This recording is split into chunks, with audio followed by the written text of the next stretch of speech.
시간을 기념하는 삶이라는 주제로 제가 준비를 해봤는데, 이번에는 과학적인 내용보다는 조금 철학적인 내용으로 이야기를 풀어보려고 합니다. 어려운 내용으로 이야기하는 거 아니고요. 네, 너무 긴장하지 않으셔도 괜찮습니다.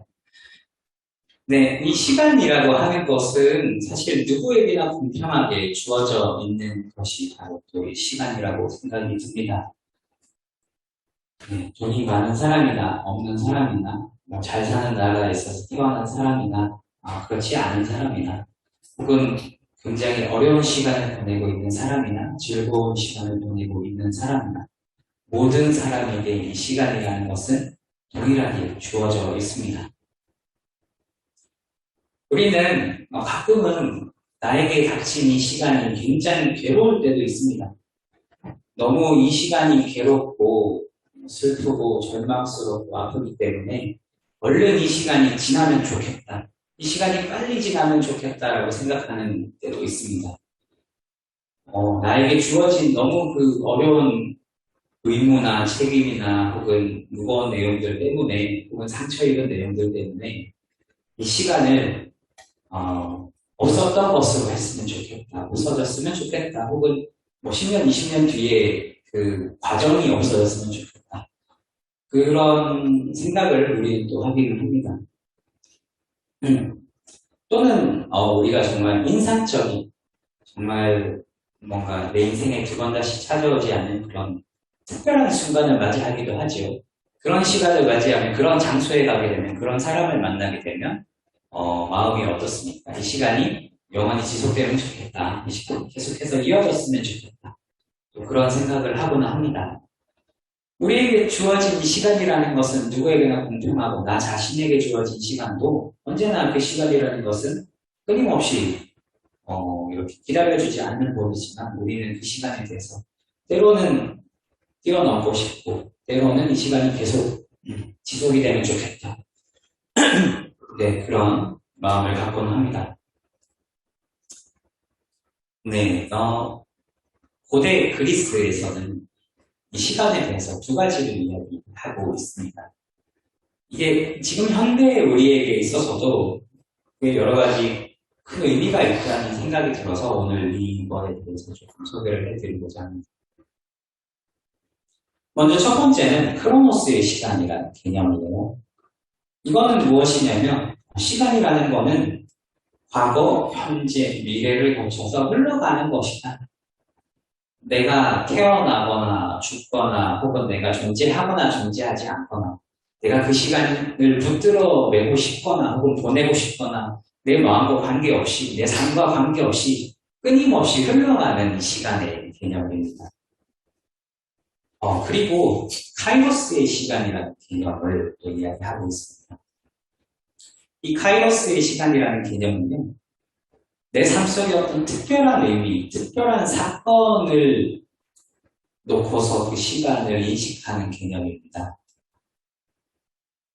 네, 그림으로 이렇게 좀 나타내자면, 크로노스의 시간은 직선적이죠.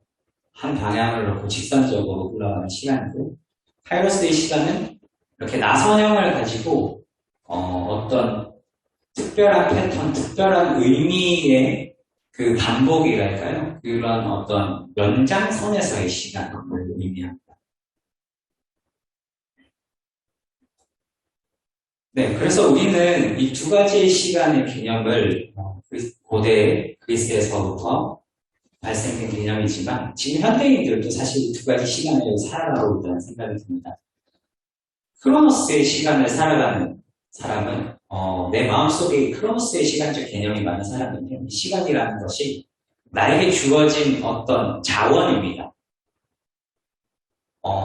나에게 주어진 소모하는 자원적 개념이에요.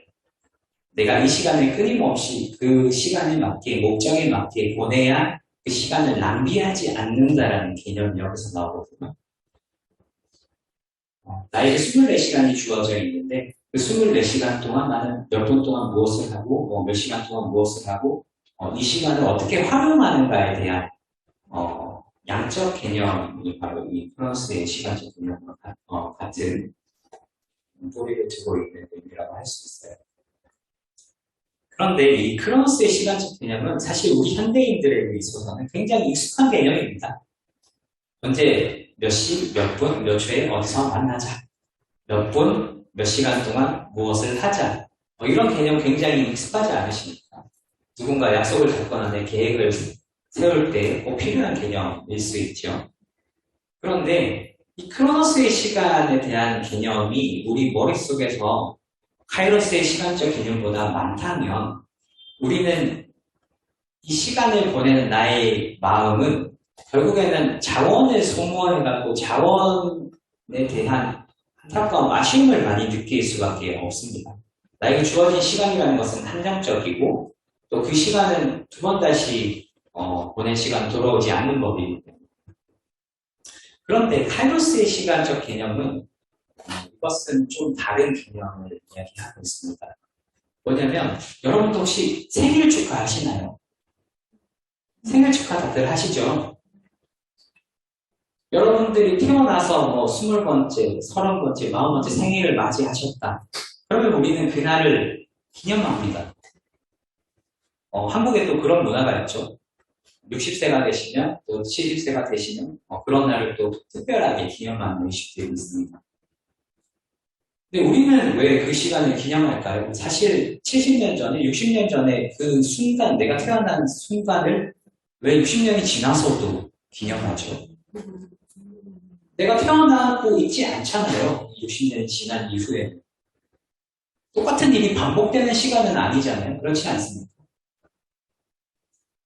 내가 30년 전에 태어났다. 40년 전에 태어났다. 그래서 40번째, 30번째 생일을 축하한다. 그렇지만 그 사건은 사실은 크로노스의 시간적 개념으로 보신다면요.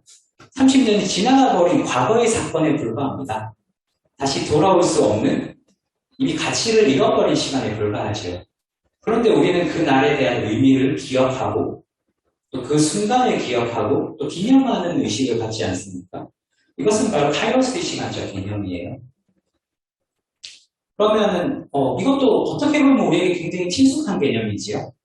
어떤 특별한 기념일을 기억한다. 그것이 뭐 나의 생일일 수도 있고 혹은 우리 국가에서의 특별한 날, 예를 들면 현충일이라든지 아니면 세계적으로 뭔가 특별한 날, 그런 날들도 기억하고 또 기념하거나 합니다. 그것이 바로 카이로스의 시간적 개념이에요. 네, 오늘 유대인을 조금 살펴보려고 합니다. 출애굽이라는 거 아시죠? 출애굽기라는 성경에서 이제 유래된 이야기인데요. 출애굽이라고 하면 떠났다는 거예요. 애굽을 떠났다. 애굽을 떠난 이야기를 하는 성경의 내용이에요. 애굽이라고 하는 것은 지금 현대의 이집트를 말합니다. 그러니까 쉽게 말하면 유대인들이 이집트로부터 탈출하던 이야기라는 말인데요.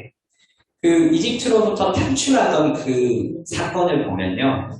마지막에 이스라엘 민족이 자기 집의 문지방이죠. 문설주에 양의 피를 바르는 장면이 나옵니다. 그리고 나서 양의 피를 바른 다음에 어떤 일이 벌어지냐면 양의 피를 바르지 않은 집의 모든 장자, 모든 첫째, 사람과 짐승의 모든 첫째가 다 죽습니다. 이 문설주에 양의 피를 바른 집만 그 재앙을 피하게 됩니다. 그리고 나서 이스라엘 민족이 이집트로부터 탈출하고 그 다음에 이제 다들 아시겠지만 모세가 홍해를 가르는 기적을 보이고 홍해를 건너가는 그런 출애굽의 사건이 있지 않습니까? 이 내용은 아마 영화로도 많이 만들어졌기 때문에 적어도 전체적인 홍해를 건너서 이집트를 탈출했다는 스토리는 알고 계실 것 같은데요. 그런데 이 이집트의 출애굽의 사건을 유대인들은 아직도 기억하고 있습니다. 우리 한민족, 한국, 여기 사실 한국분이 아닌 분들도 많이 계시지만 한국에서는 또 우리 민족적인 어떤 특별한 날을 광복절이라든지 현충일을 기억하고는 합니다만 좀 더 그 과거의 사건을 거슬러 가본다면 이순신 장군이 어떤 일을 하셨고 아니면 과거 광개토 대왕이 어떤 일을 했고 이런 일을 기억하거나 기념하지는 않잖아요. 아주 오래전 일을 잘 그렇게 하지 않습니다. 그냥 역사에서만 배우지. 지나간 사건으로 배웁니다. 그런데 유대인들은 이 사건을 기념해요. 유월절이라는 이름으로 기억합니다. 유월절에 대한 설명이 잠깐 있는데요. 보시면 유월절은 유대의 최대 명절이라고 했습니다. 그래서 이것은 출애굽기에 기원을 두고 있는데 이집트에서 이제 히브리 사람 유대인들이 노예로 살다가 탈출하던 그 사건을 기념하는 그런 의미가 있는 명절입니다. 좀 특이한 것은 유대인들이 이 유월절을 기념하면서 무교병이라는 빵을 먹습니다. 무교병을 먹는데 무교병이 뭐냐면 이렇게 생긴 거예요. 이게 빵이에요, 빵. 사실 크래커 같은 겁니다. 이 무교병이 뭐냐? 누룩을 넣지 않은 빵이라는 것입니다. 누룩. 빵 만들 때 우리가 이스트를 넣지 않습니까? 이스트. 그 이스트가 누룩입니다. 이스트를 넣지 않은, 발효를 시키지 않은 빵이라는 것입니다. 그래서 이 6월절에 유대인들은 이 누룩을 넣지 않은 무교병이라는 이 빵을 먹으면서 이날을 기념했어요. 보시면은 발효시킬 시간적 여유가 부족했기 때문에 마련된 것이기도 하지만 애굽에서의 고난을 상기시키는 의미도 함축되어 있었다. 이런 설명이 써 있는데요. 그런데 이 무교병을 왜 먹게 되었을까라는 점에 대해서 좀 우리가 더 이해하기 위해서는 사실 이집트를 좀 볼 필요가 있다고 생각이 듭니다. 보시면 이 사진은 이제 유대인 아이들이 무교병을 이제 찢어서 나눠 먹는 사진입니다. 자, 이 이집트에서 탈출한 사건이기 때문에 당시 이집트를 잠깐 보겠습니다. 이집트는요, 간단하게 이야기하면 여기 보이시죠? 큰 강이 보이시죠? 저 큰 강이 나일강이에요. 나일강을 중심으로 굉장히 비옥한土지가 많고 이 나일강의 특징은 특정 시기가 되면 물이 넘칩니다. 물이 넘쳐 흘러요. 이걸 이제 나일강의 범람이라고 하는데 보시면 처음에 이제 범람기에는 물이 막 넘칩니다. 그리고 파종기가 되면 이제 물이 빠집니다. 물이 빠지고 그 다음에 이제 파종기 때 물이 빠졌으니까 그 땅에는 이제 수분을 많이 머금는 촉촉한 땅이 되거든요. 거기에 씨를 뿌려서 농사를 지었다. 이런 이야기입니다. 보시면 이집트 전역에 나일강이라는 큰 강이 이렇게 흐르고 있잖아요. 그래서 이집트가 이 나일강을 중심으로 굉장히 많은 농사를 지었다. 농사가 잘 되었다라는 거. 그래서 보리와 밀 이런 것들을 많이 농사를 지었고 그래서 이 이집트는 굉장히 부강한 그런 나라, 부강한 제국이 될 수 있었거든요. 그래서 이집트 고대 벽화나 이런 것들을 보면 이 이집트인들이 보시면 이게 어떤 그림으로 보이십니까? 그림 잘 보이세요? 뭔가 마시는 것 같은 느낌 그림이죠. 빨대 같은 걸로 이렇게 해서 뭔가를 마시는 듯한 그림 아닙니까? 이게 뭐냐면 술을 마시는 그림이에요. 이집트가 보리를 많이 경작했다고 했습니다. 보리를 가지고 뭘 담궜다고? 맥주를 많이 담궜다. 그리고 포도 농사도 많이 해서 와인도 많이 담궜다고 합니다. 그래서 이 이집트는 고대로부터 술이 많이 발전했어요. 자, 그리고 이 이집트의 여러 고대 유물이나 이런 걸 보니까 뭐 하는 그림으로 보이십니까? 뭔가 반죽하는 것 같은 그림 아닌가요? 뭔가를 반죽해서 굽는 것 같은 그림이죠. 맞습니다. 이거 빵 굽는 그림이에요. 고대 이집트에서는 그러니까 약 4,000년 전부터 5,000년 전부터 이집트에서는 빵을 구웠어요. 현대의 빵의 그 기원이 이집트라고 이야기하는 학자들도 많거든요. 그런데 이 빵을 구웠는데 이집트에서 아까 뭐가 많이 났다고 했습니까? 보리가 많이 나고 술을 담궜다고 했습니다. 여러분들 아실지 모르겠지만 술을 담그면 술 찌꺼기, 술밥이라는 게 나옵니다. 이 술밥이라는 것을 빵 반죽에 넣으면 어떻게 될까요? 빵이 발효가 됩니다. 빵이 누룩이 들어가서 부풀어 오르게 됩니다. 우리가 빵에 반죽을 할 때 이스트를 넣는 것은 사실 이집트에서 유래된 거예요. 자, 그래서 이 고대 이집트 사회를 보시면요. 제일 피라미드 계급 그림인데, 제일 아래쪽에 보면 노동자랑 노예입니다. 노동자랑 노예. 그 위가 이제 농부. 그 위가 이제 기술자와 상인들. 그 위가 이제 그 정부의 관리들. 그 위가 이제 사제와 귀족들. 그리고 마지막 위에 파라오가 있죠. 이게 이집트의 계급 그림인데요. 보시면 빵 그림이 있지 않습니까? 이게 뭘 이야기하는 거냐면 이집트에서 빵을 굽고 그 빵을 배급을 하는데 계급에 따라서 빵의 가짓수가 달랐습니다. 이 빵이라는 것이 고대 사회에서는 그 돈으로도 쓰였거든요. 빵으로 물물 교환을 하기도 하고 한마디로 말해서 이 빵이라는 것은 재화였습니다. 재화. 먹는 것이기도 했지만 재화로의 가치를 가집니다. 그래서 이 제빵소에서 빵을 구우면요. 그 빵이 이거는 파라오에게 진상된 것, 이거는 귀족들에게 갈 것, 이거는 평민들에게 갈 것, 이거는 노예에게 갈 것 다 나눠줍니다. 그렇게 해서 진상이 되는 거예요. 그럼 노예들은 하루에 빵 한 조각을 받고 노역을 하고 그런 개념이거든요.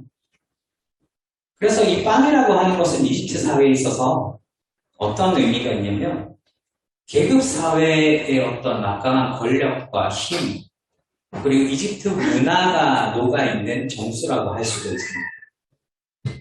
자, 그럼 잘 보세요. 이집트를 떠났는데 탈출하는데 이스라엘 민족이 무엇을 먹었다고요? 누룩이 들어있던 빵을 먹는 곳에서 탈출하는데 누룩이 들어있지 않은 빵을 먹으면서 그날을 보냈다고 합니다. 이게 무슨 의미를 갖고 있겠습니까? 우리는 이집트에서 경험했던 문화와 그 내용을 잊어버리겠다. 그걸로부터 분립하겠다. 우리를 분립시키겠다. 이런 의미가 있습니다. 사실은 무교병을 먹으면서 이날을 기념하고 있지만 이집트를 떠나면서 출애굽을 하면서 광야에서 헤맸잖아요. 이스라엘 민족이. 광야에서 사막에서 헤매면서 불평불만했다고 했습니다.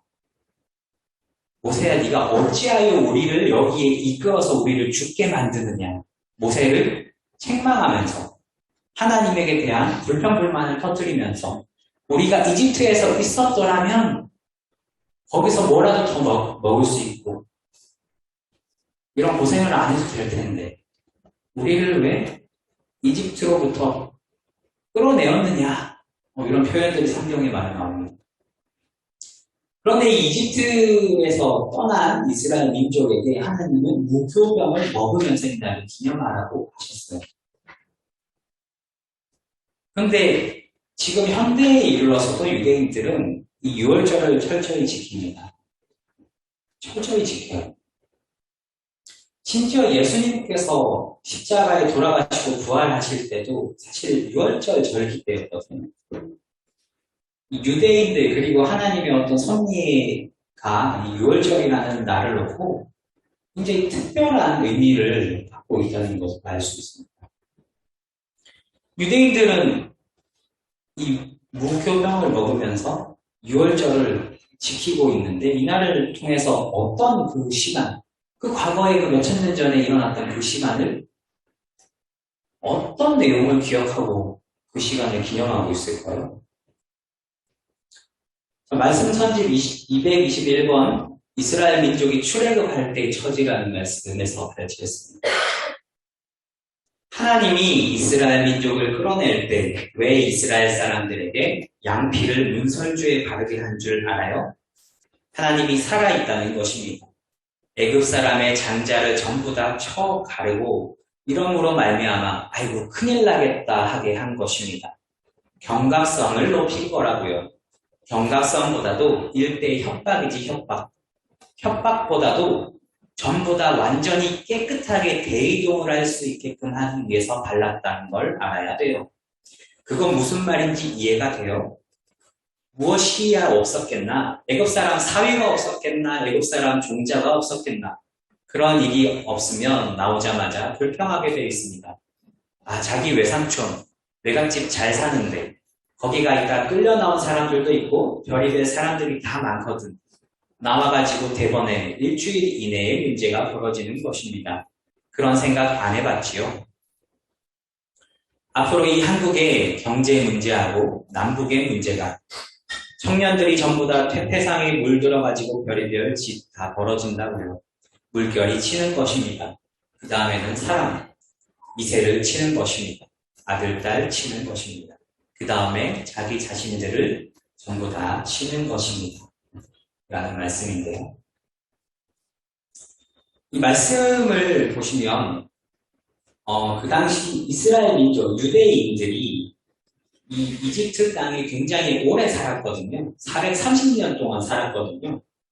430년 동안 노역을 하며 살면서 그 사람들에게 애굽 사람 뭐 사위가 없었겠느냐, 뭐 애굽 사람들과 관계가 없었겠느냐, 여러 이해관계가 있었다는 겁니다. 그 유대인들한테.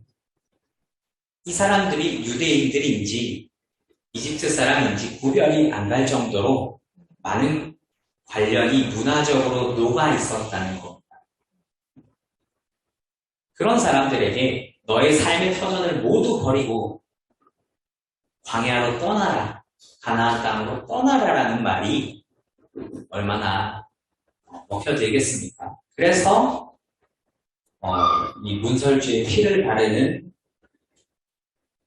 그 사건을 통해서 떠나게 만들었다고 하는 겁니다.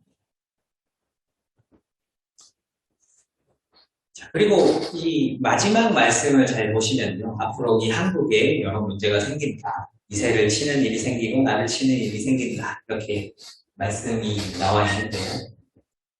사실 이집트를 떠나는 유대인들은 가나안 땅, 젖과 꿀이 흐르는 가나안 땅으로 가라는 명령에 따라 떠났지만 사실은요, 가나안 땅으로 떠날 필요가 없었습니다. 왜냐하면 이집트 땅이야말로 예수님을 맞이할 수 있는 그런 국가와 세계적 기반을 만들 수 있는 기반이었거든요.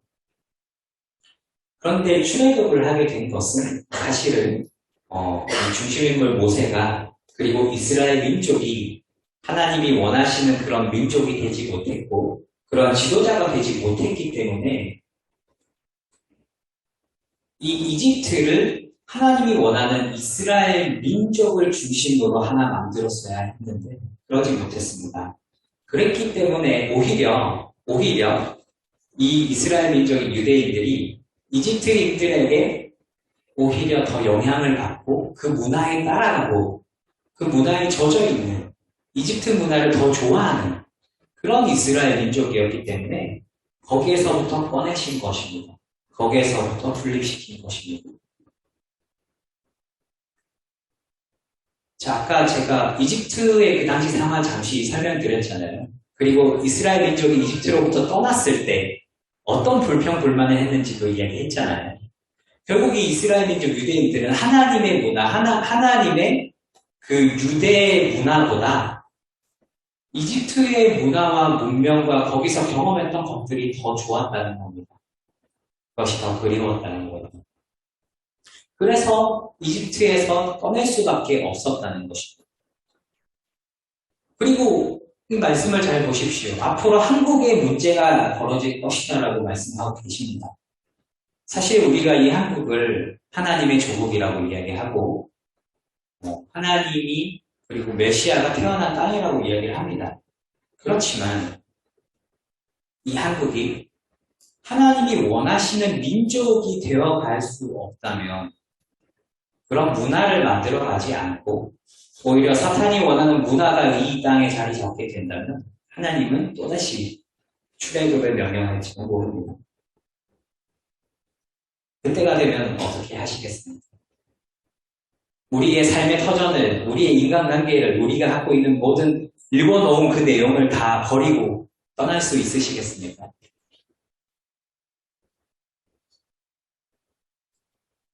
우리는 이집트 땅을 떠나는 이스라엘 민족이 되어서는 안 될 것이고요. 그 이집트 땅을 변화시키는 이스라엘 민족이 되었어야 할 겁니다. 우리가 살아가고 있는 이 땅을 변화시키는 우리가 되어야 할 것입니다. 네, 오늘 시간을 통해서 얘기를 좀 해봤습니다. 크로노스의 시간과 카이로스의 시간. 시간은 과거에서 현재, 미래로 그저 흘러가는 것이 아니라 어떤 특별한 의미를 갖고 어떤 특별한 사건을 갖고 우리에게 끊임없이 비슷한 내용을 보여주기도 하고 비슷한 상황을 처하기도 하면서 우리가 어떻게 살아야 되는지에 대한 물음을 던지고 있습니다.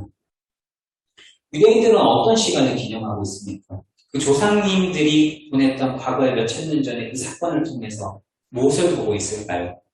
그리고 우리는 또 어떤 시간을 기념하고 기억하고 있습니까?